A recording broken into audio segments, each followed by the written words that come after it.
Welcome, everyone, to Quantum Journey. These are our Quantum Sparks episodes, little bite sized conversations, 20 minutes or less, intended to really awaken your soul and ignite your passion. Today, we're going to dive in deep. This is probably one of the most needed conversations right now. We're going to be offering some gently guided light and hope for those who are really walking with grief right now, especially those feeling the tremendous weight of having recently lost a loved one. So, the first thing that we're going to do is talk about just a shift in perspective. We're taught in many traditions that death is an end, it's an absolute, sometimes it's even a punishment, a failure, perhaps some type of a mysterious decision that God made. I used to sit in church and I couldn't make sense of how this family over here was grieving the loss of a child that was, you know, um, not able to make it. It maybe was a situation where the mom carried the baby full term, but then obviously, the baby was stillborn.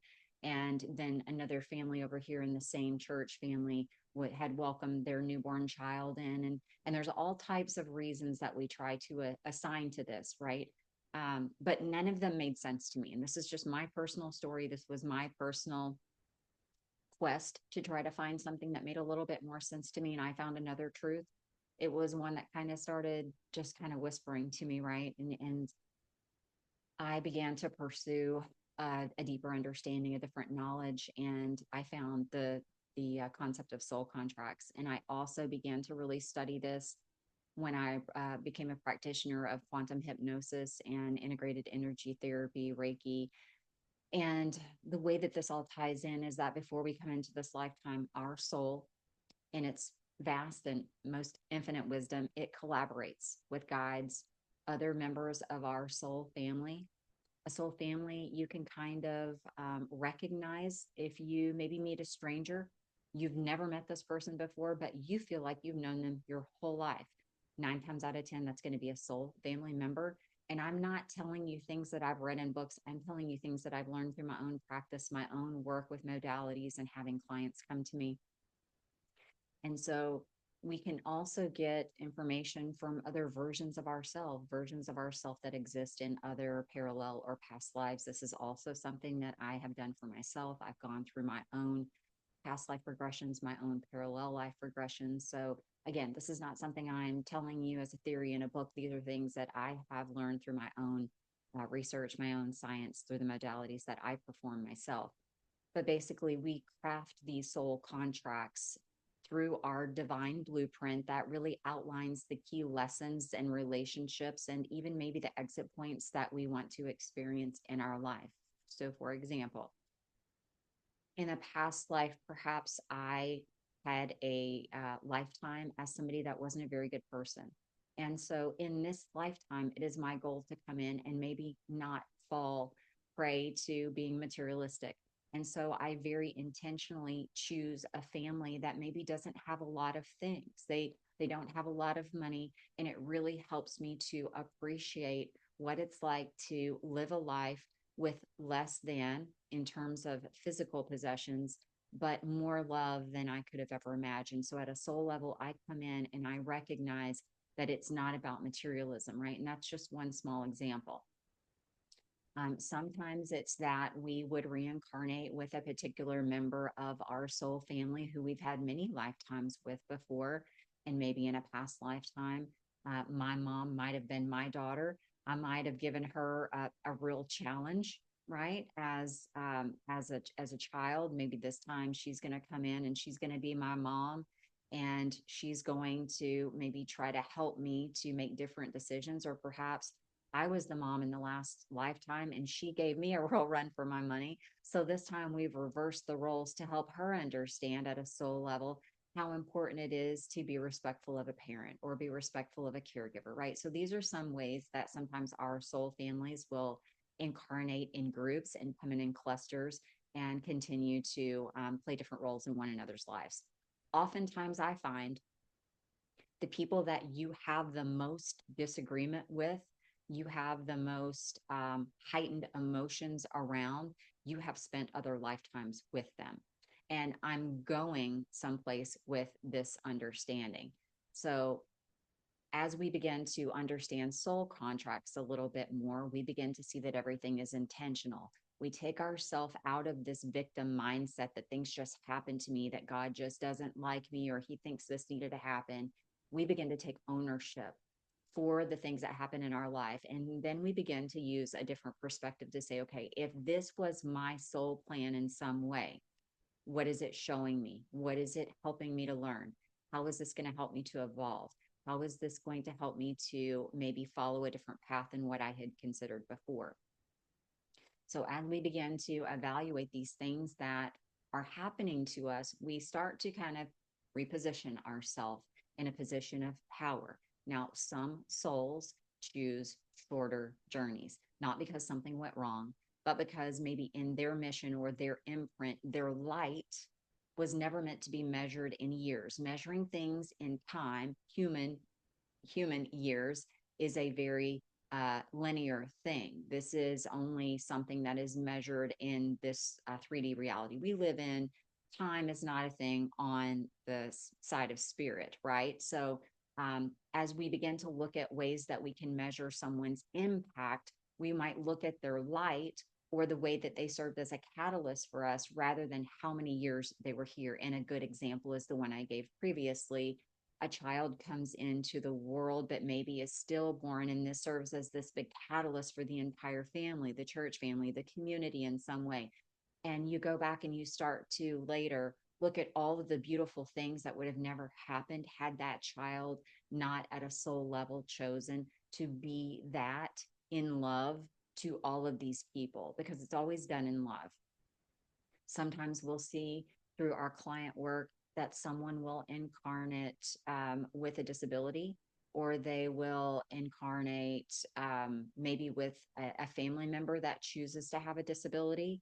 And there is always some type of a learning or a healing that is the intention of that incarnation, that lifetime. Sometimes it is so people can develop more telepathic communication. Sometimes it is simply a lesson that their soul desires to gain an experience from, to be able to see if they can overcome a challenge. So there are a lot of different ways why these things happen, but at the base of all of it, it is that we are not a victim. We are the architects of our lives. And so once we begin to realize that, once we start to peel off the top of the box that we've been in for so long, and you start to ask questions, you say, okay, if this happens, then what if my loved one is not really gone? And that's where we begin to find that the essence, the energy of our loved ones, it's really closer than our breath. It's more than a memory. It is right here. It is just a frequency adjustment that we have to make. It's like tuning a radio station. I've used this example before, that if you're listening to 93.1 on the FM, you can't hear that on the AM. You've got to dial yourself to the station you're trying to hear.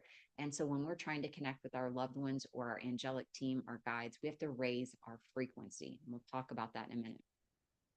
But death is not the opposite of life. It is a transition. It's a doorway. It's like a return to the divine. And this truth is not new. I'm not giving you new information. I'm not giving you the misty definition of how life and death works.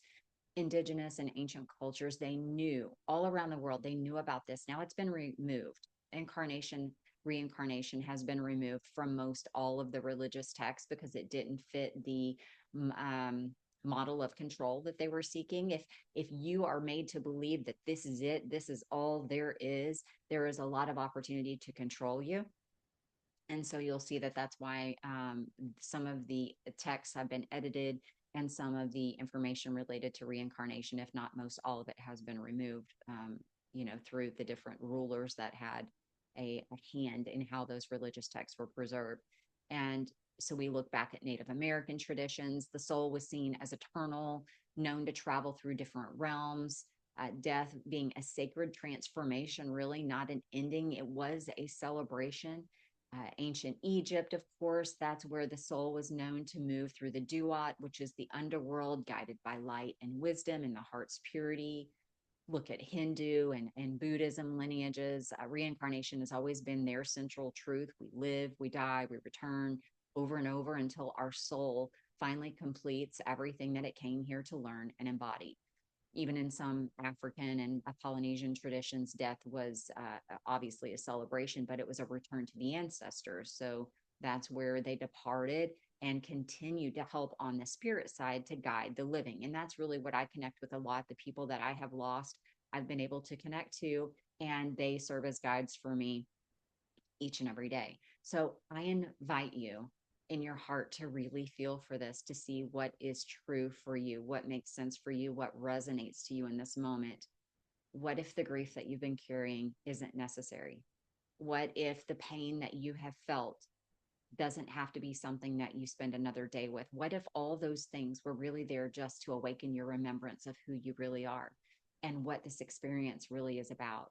What if your soul really knows, even if your mind doesn't, that this journey, this role that we're playing, that we chose it long ago, and that our loved ones are right here with us, helping us every step of the way? So, as we kind of jump into this call to remember, I know that some of you might be hearing this through the lens of maybe some dogma or some deep rooted traditional beliefs, and I honor your path. But if you're here listening, a part of you is already remembering, and your soul knows that there's more to the story than what we've been told. So I'm not here to ask you to forget those traditions. I'm here to merely ask for you to consider what's possible that maybe you haven't been willing to ask the question about before. And I'm here to remind you of your power. I'm here to reconnect you to this divine orchestration that your human eyes might not be able to see, but is always right there under the surface. So our planet is shifting. I talked about frequency earlier. We are going through a frequency shift. This has been foretold for millennia through all the different prophecies, different names for it. I prefer ascension because this is ascending up. If you hear the legend of the fallen angels, that was a fallen in frequency. They were fallen down. They were up here in a frequency and they fell down. And so we are ascending up. And so when our loved ones cross over, they go into a higher frequency on the side of the divine. And we have to meet them. They can come down a little bit. We have to meet them kind of at the higher spectrum of the frequency. When we stay in grief and despair and depression, that is the lowest frequency that you can be in. And so, my goal is to help people begin to create this different state of being where you find something, anything to start to be in gratitude about, the things that you're thankful for. Maybe it's a pet that's provided you with emotional support during your loss. Maybe it's a beloved friend or family member. Maybe it's your church family. Whatever it is that has provided you with comfort and love, take your focus and place it there. It becomes like momentum. I like to use the analogy that whenever you've shopped for something online or you've shopped for it on Amazon, then you get on social media and the algorithm starts showing you more and more of what you searched for on a different website. And you're like, hey, how did you know what I was thinking? The brain works the same way. So if you begin to shift your thinking to more positive thoughts, gratitude, love, thankfulness, you're focusing very intentionally on these things that are positive. You're not trying to focus on the things that cause you pain and grief and despair. You're keeping yourself over here. Your brain will begin to bring you more and more and more. And then that will be displayed in your reality. So, in other words, as you're thinking love and gratitude and thankfulness and joy, all these things, your brain will bring you more of those things, and then your reality will reflect those things, and you begin to raise your frequency. So that's how you start to kind of lift yourself out of this. Now, what we're seeing right now as we are going through this ascension cycle is that not only are we experiencing this shift as individuals, we are experiencing it as a collective of humanity. So this is where you're starting to see things like disclosure. Anything that no longer serves us as individuals will fall away. Anything that no longer serves us as a collective will fall away. Disclosure is beginning to unravel some of these things, offering new revelations. You'll see people are changing their paths, they're leaving old relationships, they're changing careers. Sometimes you think that person's lost their mind. They've made a complete life makeover in a matter of months. That is this shift that we're in right now, where the things that aren't serving them anymore, they're stepping into their power and they're saying, I'm releasing this.